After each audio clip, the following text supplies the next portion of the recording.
लोकसभा चुनाव 2014 के 16 तारीख को आएंगे, लेकिन मतदान खत्म होने के बाद न्यूज 24 आपके लिए लाया है टुडे चाणक्य के साथ सबसे भरोसेमंद एग्जिट पोल। जी हां, दिल्ली में हम आपको बता चुके हैं हो सकता है बीजेपी सातों की सातों सीटें जीत ले। उसके बाद गुजरात में हम बता रहे हैं हो सकता है बीजेपी 26 की 26 सीट जीत ले। अब छत्तीसगढ़ का आपको एक झलक दिखा देते हैं। छत्तीसगढ़ में हमारा एग्जिट पोल जो कह रहा है उसके मुताबिक बीजेपी को 10 सीटें मिल सकती हैं। बीजेपी छत्तीसगढ़ में 10 सीटें जीत सकती है +-1, और कांग्रेस ज्यादा से ज्यादा इस एग्जिट पोल के मुताबिक सिर्फ 1 सीट जीत सकती है। यानी कि सबसे पहले दिल्ली, उसके बाद गुजरात, और अब छत्तीसगढ़ में भी कांग्रेस का हाल बुरा है। हो सकता है इन तीनों राज्यों में कांग्रेस का खाता भी ना खुले।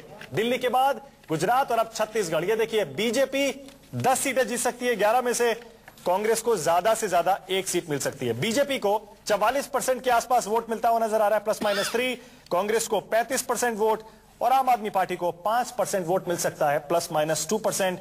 आम आदमी पार्टी को छत्तीसगढ़ में सीट एक भी नहीं मिल रही है। जी कम से कम ये कांग्रेस के लिए बुरी खबर है, क्योंकि छत्तीसगढ़ में जो असेंबली के इलेक्शन हुए थे उसमें इतनी बुरी स्थिति कांग्रेस की नहीं थी, लेकिन अगर कांग्रेस टफ फाइट हुई थी वहां, तो कांग्रेस बहुत टफ फाइट थी, 2-3 सीटों का फासला था। उस स्थिति में, उस स्टेट में भी अगर कांग्रेस का यूं सफाया होता है कि 1 या 2 सीट पर रहती है या खाता भी नहीं खुलता है, तो कांग्रेस के लिए बहुत बुरी खबर छत्तीसगढ़ से। साथ में यह भी बता दें कि एग्जिट पोल के नतीजे हैं, फाइनल नतीजे 16 मई को आएंगे। थोड़ा इसको हम लोग बचा के रखते हैं बिल्कुल, क्योंकि गलती की गुंजाइश हमेशा रहती है। +-3%। न्यूज 24 टुडे चाणक्य के एग्जिट पोल के मुताबिक दिल्ली, गुजरात और इसके अलावा छत्तीसगढ़, यहां पर बीजेपी हो सकता है सारी सीटें जीत ले, सिर्फ छत्तीसगढ़ को छोड़कर, जहां पर 10 सीटें 11 में से बीजेपी जीतती हुई दिखाई दे रही है, उसमें गलती की गुंजाइश है।